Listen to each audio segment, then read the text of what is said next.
Eu hoje vou apresentar-vos um trabalho que eu e o Dr. Daniel Rijo temos desenvolvido no contexto prisional, e este trabalho foi motivado por uma falta de conhecimento até 2013, que era de facto sobre necessidades de intervenção em saúde mental em reclusos portugueses. Que necessidades de intervenção em saúde mental apresentam os nossos reclusos?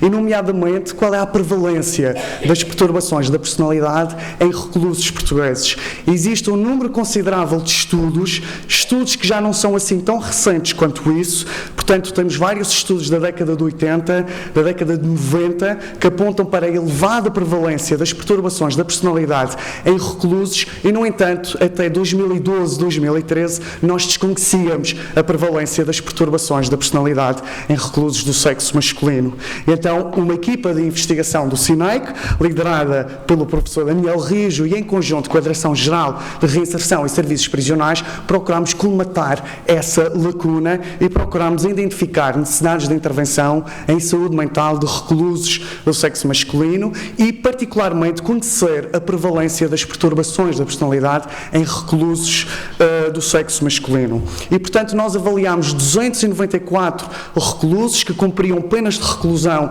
em 11 estabelecimentos prisionais de Portugal continental e das regiões autónomas dos Açores e da Madeira, e nós entrevistámos os reclusos, portanto, como é natural, utilizámos uma entrevista clínica estruturada para as perturbações da personalidade, que é a CID-2. A CID-2 é uma das entrevistas clínicas mais utilizadas, não só no contexto clínico ou forense, mas também no contexto da investigação. Isto quando nós queremos avaliar as perturbações da personalidade. Aliás, os investigadores referem-se a esta entrevista como o gold standard na avaliação das perturbações da personalidade, porque de facto é um instrumento que tem sido vastamente utilizado e estudado e que tem de facto, e é um dos instrumentos que parece apontar para uma maior precisão no diagnóstico da patologia da personalidade. E, portanto, estes reclusos foram entrevistados pela equipa de investigadores, por investigadores que, de facto, tinham formação na área das perturbações da personalidade, que receberam treino no manejo da entrevista e no diagnóstico das perturbações da personalidade. Vários dos investigadores tinham já experiência clínica no diagnóstico e no tratamento das perturbações da personalidade e contámos também com a colaboração, porque este, de facto, foi um trabalho em conjunto com a DGRSP, com a colaboração de vários técnicos que atuam em contexto prisional, que também, de facto, auxiliaram nesta avaliação, e esses técnicos foram também formados, quer no diagnóstico da patologia da personalidade, quer no manejo desta entrevista, e a sua aplicação foi também supervisionada pela equipa de investigação. Avaliámos só os reclusos do sexo masculino porque, na altura em que de facto decorreu esta recolha de dados, de acordo com números oficiais da DGRSP, portanto, os agressores do sexo feminino representavam cerca de 10% da população total, que no momento cumpria uma pena de prisão e, portanto, não estaria um grupo devidamente representado no nosso estudo, e por essa razão nós não avaliámos as agressoras, talvez num futuro próximo. Também não avaliámos porque este estudo de caracterização ou de prevalência foi realizado no âmbito de um projeto mais vasto que teve por objetivo avaliar a eficácia de um programa cognitivo ou comportamental de reabilitação em reclusos do sexo masculino, e por essa razão nós de facto não incluímos as reclusas, talvez mais uma vez num estudo futuro que é sem dúvida um tópico de interesse. Avaliámos uma amostra, portanto nós avaliámos reclusos, uma amostra relativamente jovem, portanto avaliámos reclusos entre os 18 e os 40 anos e os 45 anos, com uma média de idades de 30 anos. Tal como já vos disse, cumpriam penas de prisão em 11 estabelecimentos prisionais e têm de facto um nível de escolaridade concluído com sucesso, em média cerca de 6 anos,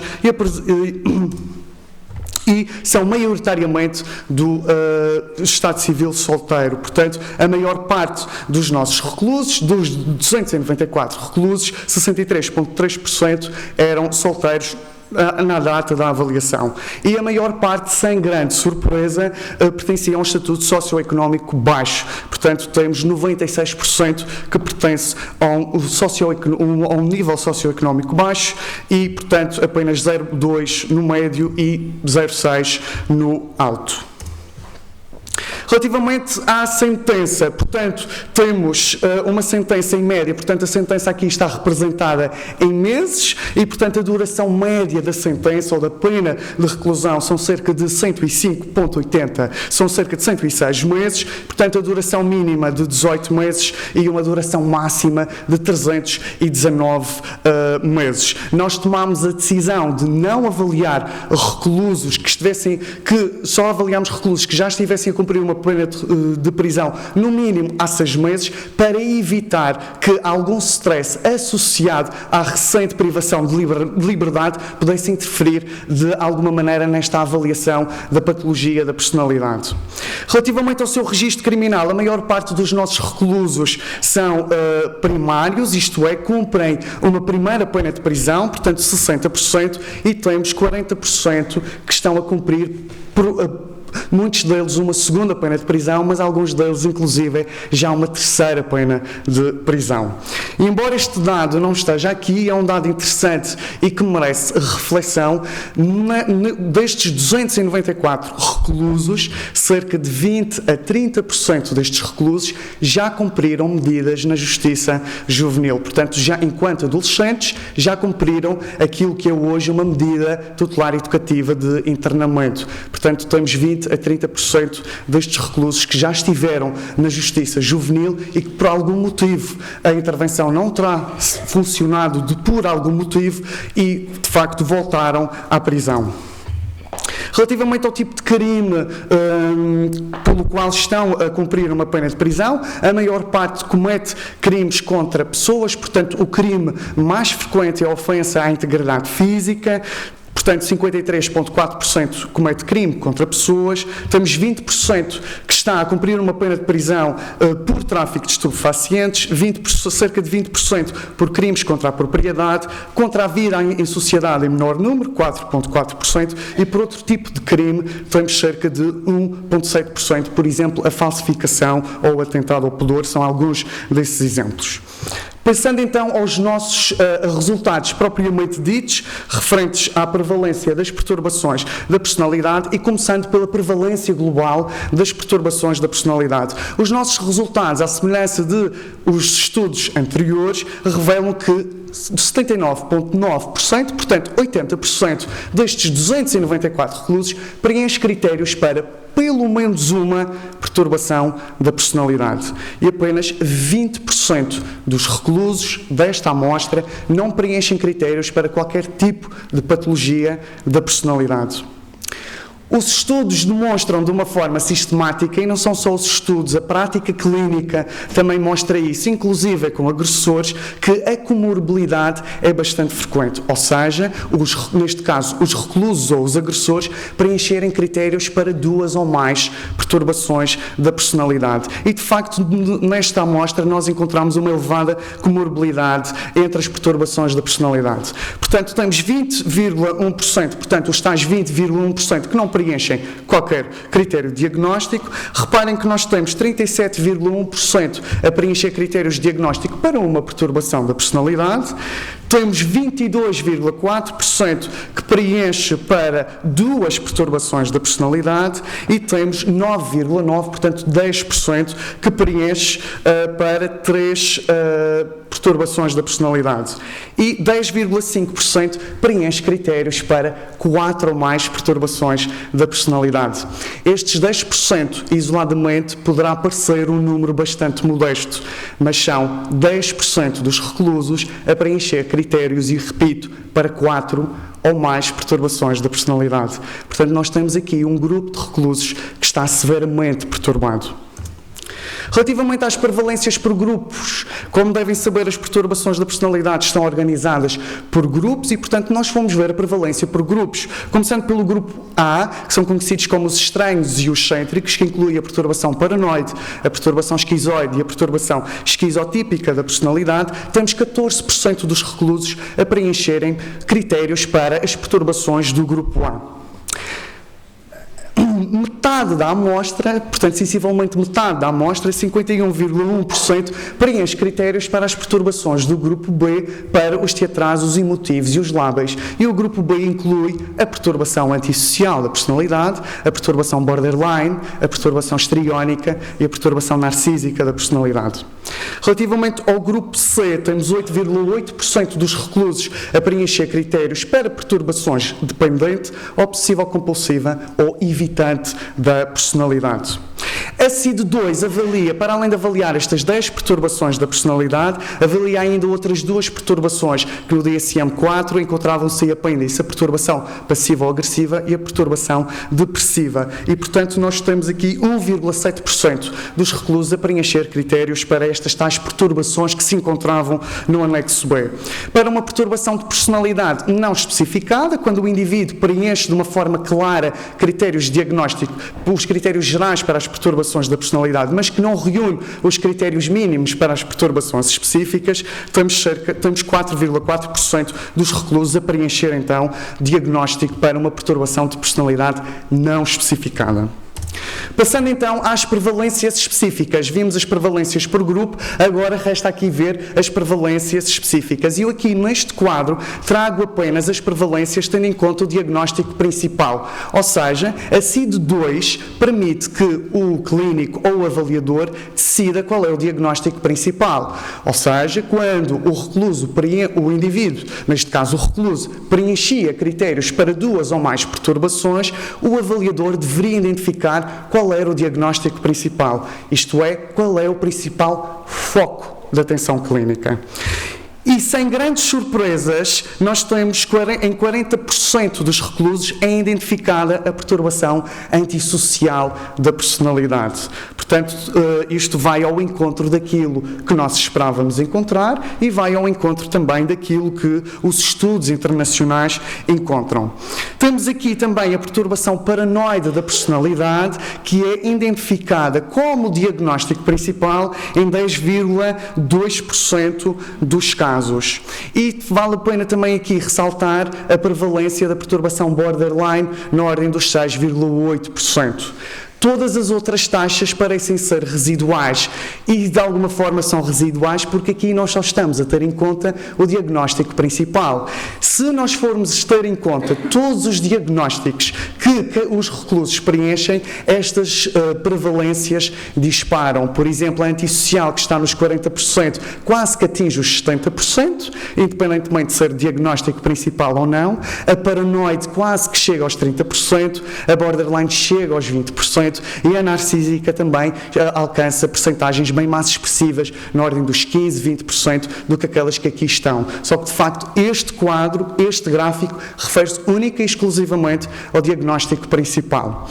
Como vocês terão reparado, nós temos a grande maioria dos reclusos são primários, ainda assim nós nós dividimos a nossa amostra em 2 subgrupos, os primários e os reincidentes, e procuramos comparar estes 2 subgrupos no que diz respeito à prevalência global, ao número de diagnósticos, prevalência por grupos, prevalências específicas, e nós não encontramos diferenças significativas entre estes 2 grupos. Nos 2 subgrupos encontramos elevadas prevalências globais, encontramos elevadas taxas de comorbilidade psiquiátrica e as prevalências específicas são muito semelhantes. Portanto, não existem diferenças significativas entre estes 2 subgrupos.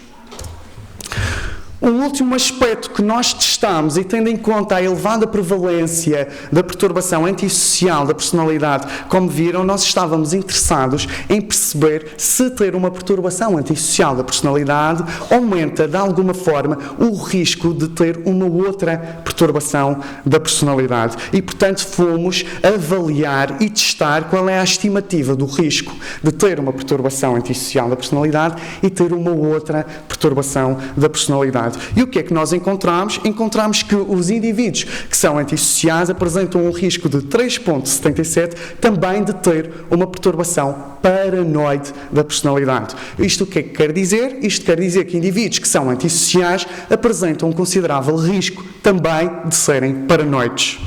Encontramos a mesma tendência para a perturbação borderline da personalidade e para a perturbação passiva ou agressiva da personalidade. Encontramos outro resultado significativo, mas que vai exatamente no sentido oposto. Quanto mais, portanto, o indivíduo que é antissocial apresenta um risco diminuído também de ter uma perturbação obsessiva ou compulsiva da personalidade. Portanto, isto é uma comorbilidade pouco provável, é isso que os resultados apontam. Será pouco frequente nós encontrarmos um indivíduo que preenche critérios para uma perturbação antissocial da personalidade e que preenche também para uma perturbação obsessiva ou compulsiva da personalidade. Nesta amostra, é isto que os resultados de facto apontam. Relativamente às implicações destes resultados, estes resultados têm de facto implicações para o próprio tratamento penitenciário. Eu julgo que estes resultados mostram uma coisa de uma forma muito clara, é de que esta amostra, estes 300 reclusos, apresentam necessidades de intervenção em saúde mental e que estes resultados sugerem que estas necessidades podem não estar a ser completamente respondidas, tendo em conta as elevadas prevalências que nós encontramos e tendo em conta a elevada comorbilidade psiquiátrica que nós encontramos. Portanto, isto é um dado claro, estes indivíduos têm necessidades de intervenção em saúde mental. Tal como eu já vos tinha dito no início desta apresentação, até nós realizarmos este estudo em parceria com a DGRSP, nós desconhecíamos a prevalência das perturbações da personalidade e, portanto, estes resultados e este desconhecimento até então reforçam a necessidade de haver procedimentos standardizados de avaliação, de screening das perturbações da personalidade no início da reclusão. Como deverão saber, no início da reclusão, os técnicos são responsáveis por elaborar um plano de reabilitação que o recluso deve cumprir enquanto cumpre, desculpem a redundância, a pena de prisão e a avaliação das perturbações da personalidade, a par com a avaliação do risco de reincidência criminal, parece ser fundamental. Parece ser fundamental nós avaliarmos traços de personalidade disfuncionais. Até porque muitas das explosões de raiva, comportamentos de ataque, dificuldades de ligação e de proximidade que os reclusos mostram de uma forma sistemática em contexto prisional e muitas delas que inclusive são de facto alvo de medidas disciplinares, são mais bem explicadas por traços de personalidade disfuncionais. Se de alguma forma nós formos capazes de identificar estes traços de personalidade disfuncionais, se nós formos capazes de facto de desenhar intervenções que tenham por objetivo reduzir estes traços de personalidade disfuncionais, nós podemos de facto contribuir para um maior ajustamento interpessoal do recluso, não só enquanto ele cumpre uma pena de prisão, mas também quando está em liberdade. E isso inclusive poderá contribuir para uma diminuição das medidas disciplinares que ocorrem em contexto prisional, que são altamente prevalentes e que têm custos para o sistema prisional e que, de facto, implicam grandes recursos humanos. Existem alguns estudos que cada vez mais surgem, estudos cada vez mais robustos, que apontam para a eficácia, nomeadamente das terapias cognitivo-comportamentais e, concretamente, da terapia focada em esquemas, na flexibilização destes traços de personalidade disfuncionais. Há evidência científica de que é possível flexibilizar estes traços de personalidade disfuncionais, mesmo enquanto os reclusos cumprem a pena de reclusão. Portanto, parece ser fundamental nós treinarmos os psicólogos forenses, não só os psicólogos que atuam em contexto prisional, não só neste despiste das perturbações da personalidade, mas também no tratamento das perturbações da personalidade. Isto porque a pena de reclusão é efetivamente uma medida privativa da liberdade, mas uma pena de prisão, mais do que uma medida punitiva, deve ser uma oportunidade, uma verdadeira oportunidade de mudança. Nós devemos proporcionar uma verdadeira oportunidade de mudança aos reclusos, e essa mudança passa não só, mas também e provavelmente, fundamentalmente, por questões da saúde mental e por proporcionar um tratamento do ponto de vista da saúde mental, porque é um direito que estes indivíduos têm. Muito obrigado pela vossa atenção.